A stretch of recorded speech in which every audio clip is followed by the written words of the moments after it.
پێغەمبەری خوا صلی الله علیه و سلم کۆمەڵێک تایبەتمەندی تری هەبووە کە خوای گەورە سنگی لەت کردووە. دیارە ئەم سیفەتانی کە ئێستا کە نەباسێکین ئەکرێ بۆ پێغەمبەرێکی تریش کرابێ یاخود هاتبێ، بەڵام بەدەست ئێمە نەگەیشتووە.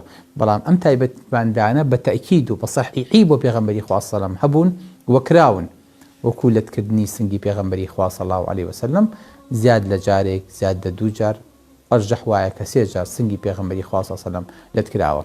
پێغەمبەری خوا صلی الله علیه و سلم شەوڕێیی پێکراوە، ئیسرا و میعراجی پێکراوە بۆ ئاسمانەکان کامە، بۆ هیچ پێغەمبەرێک نەبوو نەکراوە. پێغەمبەری خوا صلی الله علیه و سلم هەر لە دوورەوە مانگی شەق کردووە، اقتربت الساعة وانشق القمر، بە پەنجەیەک پێغەمبەری خوا صلی الله علیه و سلم مانگی شەق کردووە، ئیشارەی یەک سەرئەنگوشتی مەهی لە دوورەوە شەق کرد، هەر ئەو ئەنگوشتە بوو دەدوت فواری ئاوی حەیوانە، سەری کرد ئاو ئەوەندە لەشکرێکی 300دا ئاو لەگەڵ ئاوی وضوو بەخوا، ئەو ئاوە ئابڕوومانە بەڕاستی.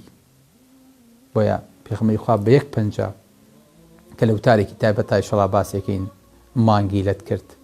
پێغەمبەری خوا صلی الله علیه و سلم بەرد و دار سەلامیان لێ کردووە. پێغەمبەری خوا صلی الله علیه و سلم بڕکەدار خورمایەک بنکەدار خورمایەک بۆ یەگری و سەحابەکان گوێیان لێ دەنگێتی